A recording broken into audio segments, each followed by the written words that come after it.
Yeah.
$446.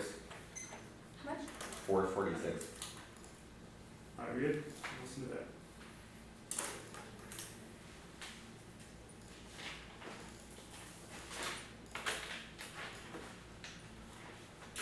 What's inside?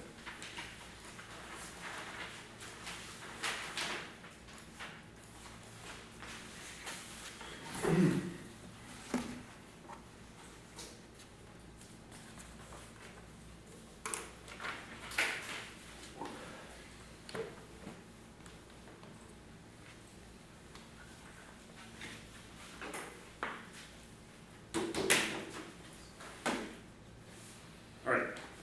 Viewer is the Econ Advantage. The inherency stuff the funding counterplan, and then the CIO counterplan. Let me just get the doc open. Sorry, what? Let me just get the doc open. One card. Jacobson 17. Econ, inherency, what's the next thing? CIO and funding. Mm-hmm.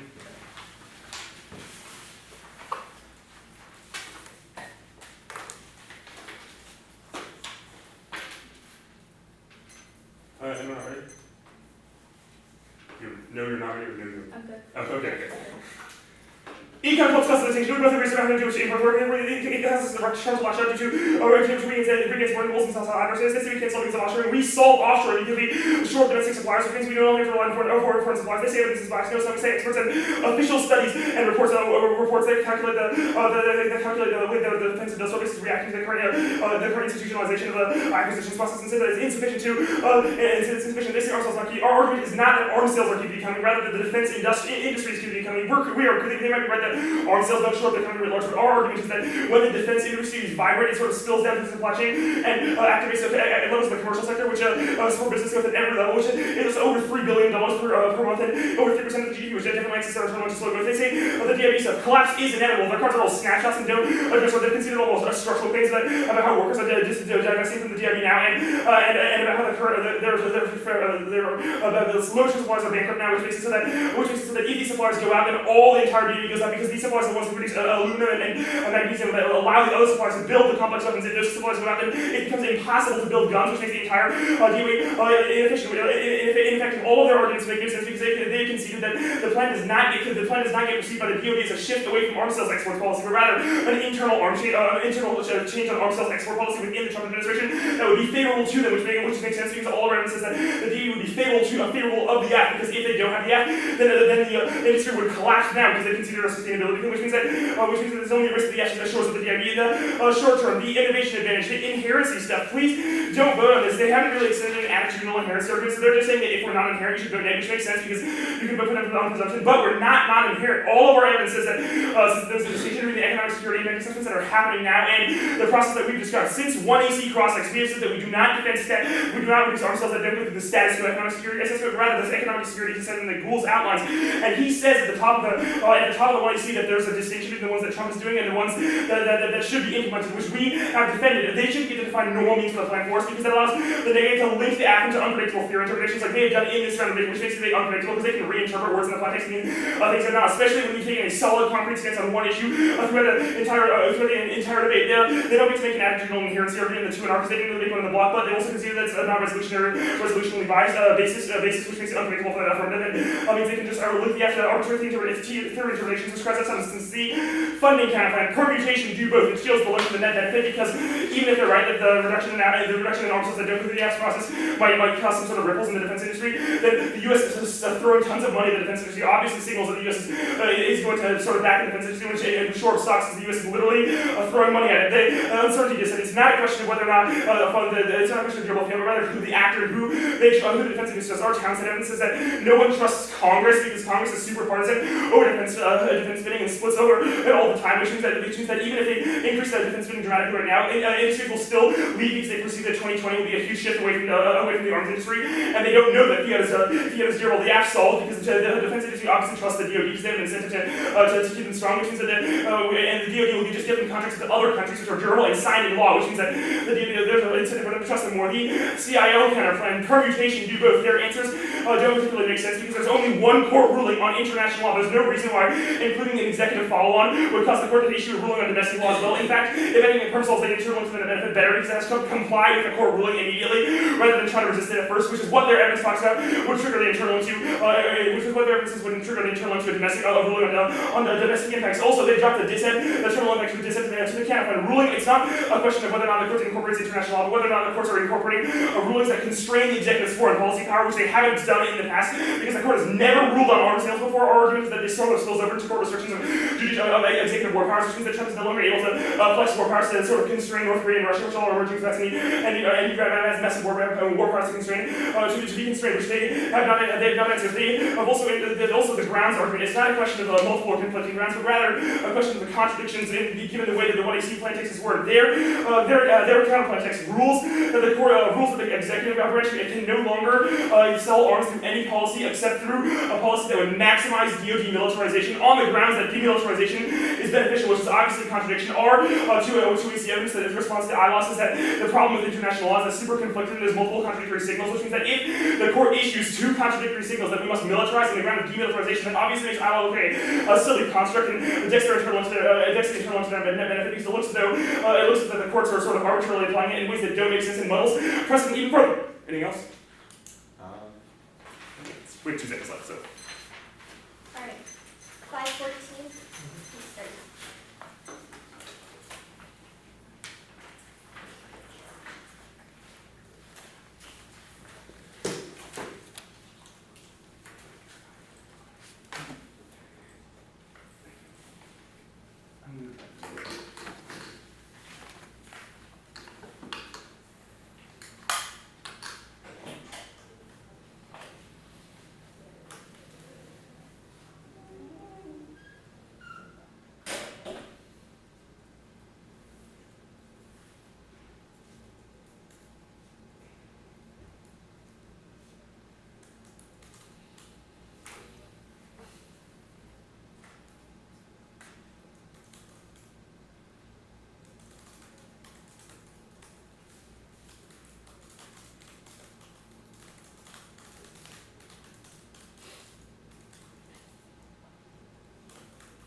Start.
Alright.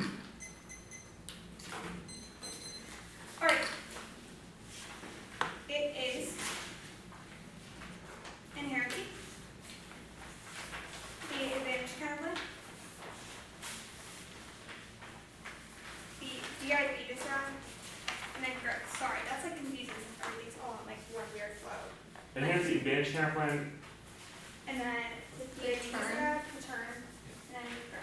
So bottom of the DI of the growth flow is on the top. Yeah. That makes sense.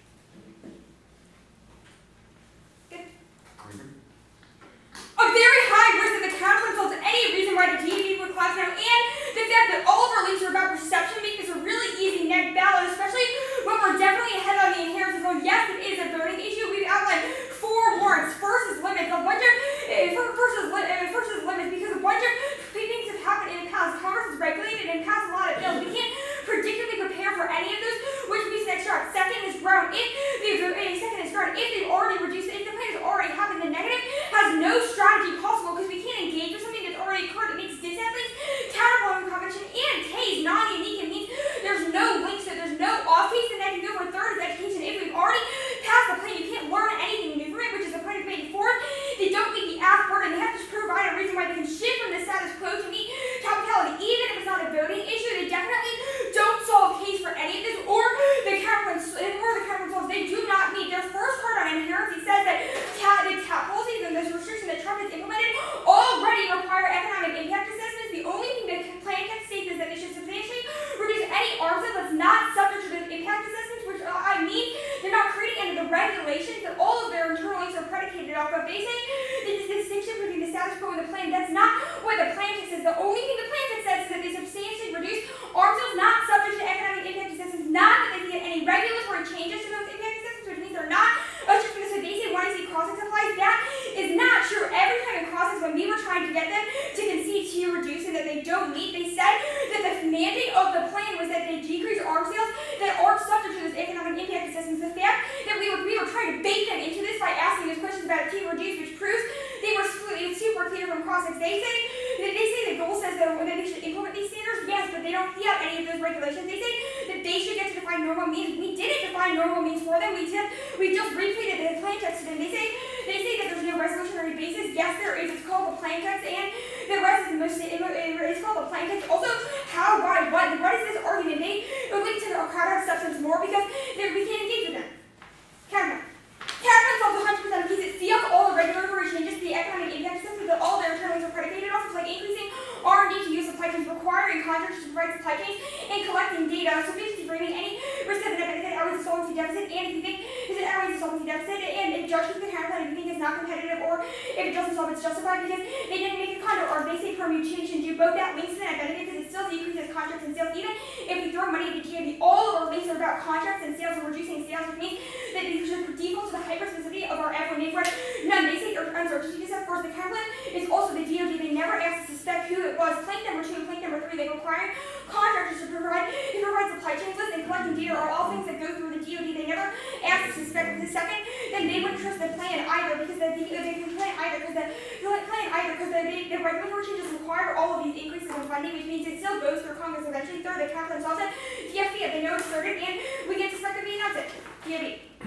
DOD outweighs in terms it happens way faster than the plan because the link is perception based, while all of theirs are dependent on just actually changing economic prospects. Any reason that DMB's collapsing now is first is solved by the counterplans. We see all through the reason they're too warned, except of workers and bankruptcy. Defense shifting to defense investments in stock market solves right now. The root card says that contractors, people are shifting to defense to invest in stock market, invest in defense stock market. That solves worker employment and bankruptcy. All of our link cards say that by investing in stock markets for the defense industry, they increase money for those firms to increase employers and to solve the bankruptcy because they have more money to invest in their industry. Third, the Cohen and Cohen card we read on uniqueness is about the cap policy that all of their uniqueness evidence is about. They talk about the economic impact assessment card and says that it's actually increasing the DOB right now, which is actually just a link to the after link debate. Their only answer is that the plan isn't perceived as an internal, the plan is perceived as an internal change, but right, if investors don't proceed the plan and they don't reduce contracts so you can vote negative consumption. If they don't reduce sales, economic impact assessments don't solve their advantages, but they conceded that the cancellations link that can be uncertainty because of unpredictable contract cancellations like the plan, which immediately must decrease almost all arm sales to be inherent, makes industry planning impossible. Balances it drives up costs, makes small firms lose revenue, and imposes net uncertainty. Our evidence, research, studies, and peers all proving that the perception of the plan alone and contracts alone ensures that the DNB investors freak out, go to GERT.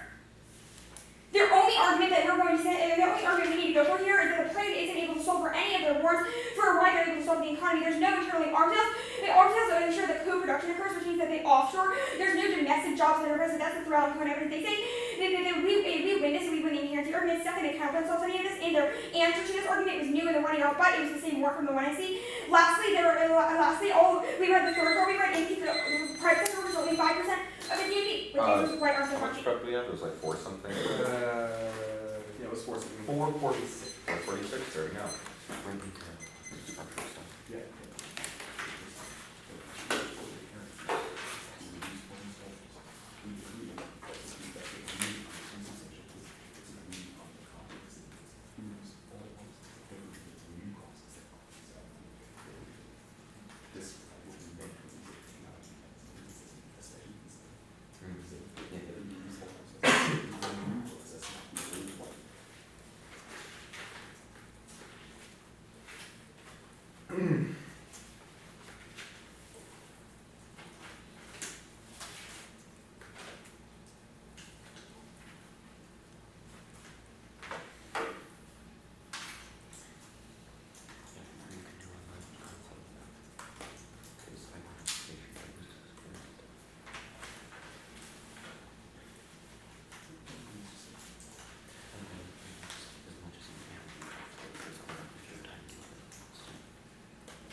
Oh dear. Whoops. Sorry. Keep rubbing.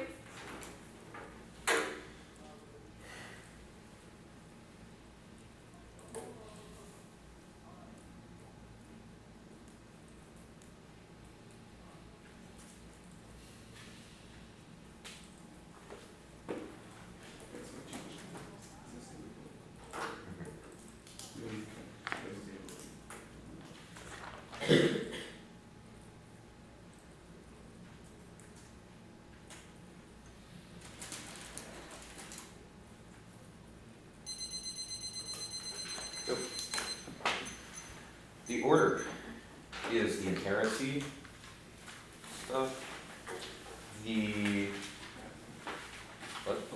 Okay, sure. The econ advantage stuff, not the inherency, econ, the growth, the DIV disatt on there, the counter plan, inherency.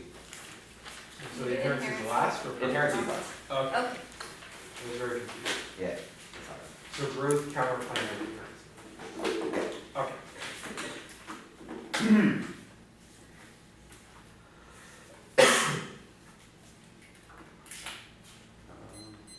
And are you starting at the bottom for growth? So you're doing the 2 NC order, or are you just going top down? I'm going top down, as in I'm extending our case and then answering DIV stuff. That's kind of what it is. Anyone not ready? The app is not better at solving the DIV as long as we now we take out the entirety of their policy trap or dissent, which means that you have to default on a chance of our internal link. We solve their argument about offshore and we attract jobs away from international institutions. The alternative is a bunch of people going to Silicon Valley. The break evidence is comparative and says that the plan is the only way to stop people from going to Silicon Valley because it incentivizes people to go work in the defense industry. I'll go down to the DIV stuff. They conceded sustainability, so it's only a risk of internal link. DIV classes and never without the out. There's a lot of structural factors that make it impossible to maintain growth, even if they're right about growth is being high right now. A is the workforce. People are leaving low-tier suppliers now because the private sector is more appealing. B is supply chain vulnerability, which is uniquely conceded in the 2 and R. Critical sectors like aluminum and magnesium are going under now. If they go under, the whole ship collapses because higher-tier companies no longer have the raw materials necessary to build arms in the first place. There evidence of snapshots of the status quo because we described long-term structural events, so even if the sales are high now, that's not a sustainable model. They say that they increase money for firms, however, even if they increase money, they still prefer industries like Silicon Valley, which are more attractive, they're right, than going working in a magnesium plant right now. They say that it would be perceived as a plan. There's no link that's interpreted by the DoD as a long-term shift because it's a permanent reduction of all arms sales that don't go through the process, which means that it's interpreted beyond just the reduction of arms sales. Even if they get a risk of cancellation, the perm will solve. Perm is the advantage counter plan. The perm is gonna shield the net benefit. The U.S. throwing money at the DIV would increase stocks, and which means because there's a ton of money in the industry that the link evidence about cancellation is less than the massive investment in the counter plan provides, which means that it's able to shield the net benefit because it's such a much larger move than the affirmative. However, we're gonna win a risk of the uncertainty deficit, which means that you're still gonna vote affirmative. First, it's a new their specification is a new argument that skews the 1A argument. Makes it impossible to be apt because the 1A predicates it based on 2NC's explanation, which means that you shouldn't allow the specification of what the actor is. However, 2, the counter plan literally does nothing if it goes from the DoD. You can vote F on a risk of solving the net benefit because the DoD is unable to apply appropriations at all, which means that none of their funding stuff actually occurs, and they can't solve any risk that spills over to Congress. It means that it links the uncertainty deficit because Congress constantly changes their views on budget politics, especially with the upcoming 2020 election, because there's a chance that Dems can take control and reduce massive amounts of funding, which means that the counter plan isn't trusted by the DoD. That collapses lower tier suppliers because they can't predict what the DIV is actually going to invest, or the DoD is going to invest in the future, which means that even if the counter plan is a permanent, the DIV doesn't know that, so they won't be able to set their signaling for a really long time, which is net worse because it collapses supply chains which fill up over time because if things like magnesium collapse, you can't solve for things like massive naval ships. Anything else? Yeah. Yeah, sure. The inherency stuff.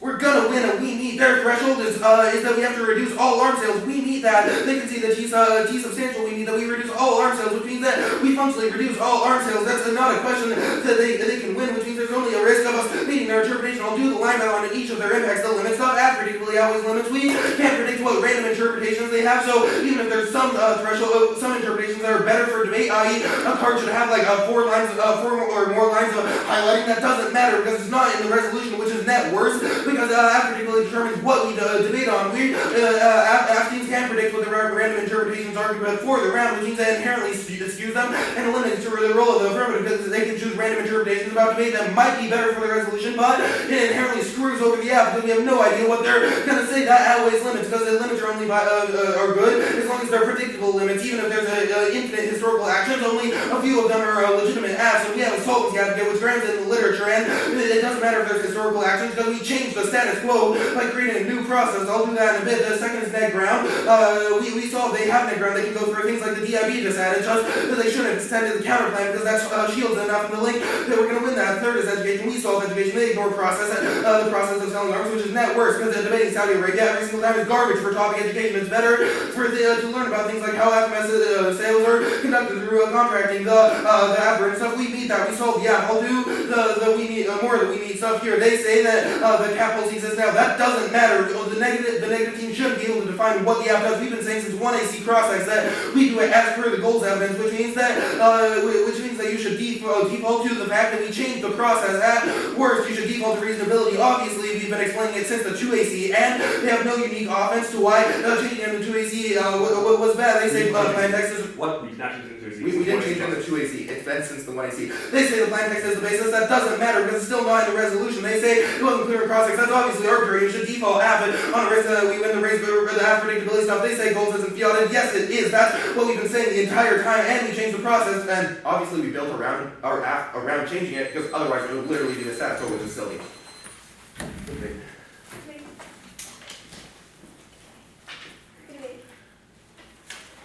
Can I get a doc with what you all think are the relevant solvency and inherency cards? Oh, yeah. Like solvency advocate For cards. us too. Sure. Goals. Yeah, I know it's like the first goals card, but obviously Yeah. there might be some other stuff. Goals, and more goals. And yeah, we should get person goals. It sounds like there may be multiple goals cards. There There are, but I want to make sure I get all that. I'm gonna go with that. What?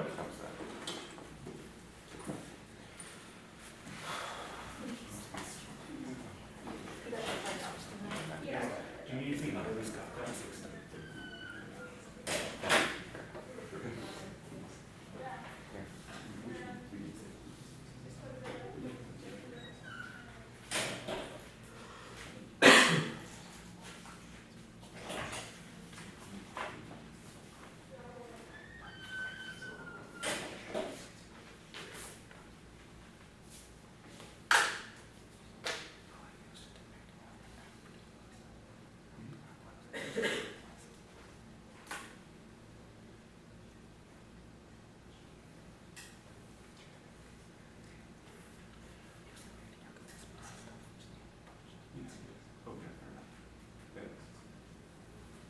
Wait, should we also send the like sustainability thing?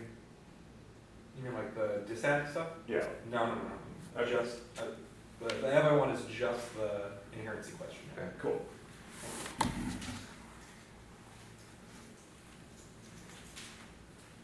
Yeah, the other stuff's sort of straightforward and making fine. But the inherency cards, they're multiple, same author, I want to make sure I get them all.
It was kind of a power play.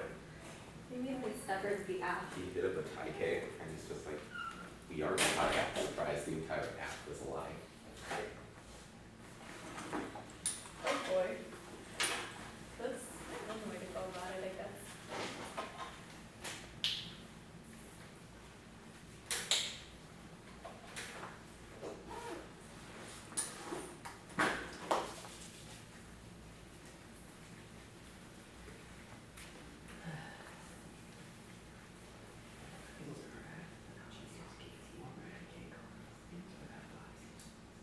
This is literally. Is it a tie? Is it a tie for sacrificial?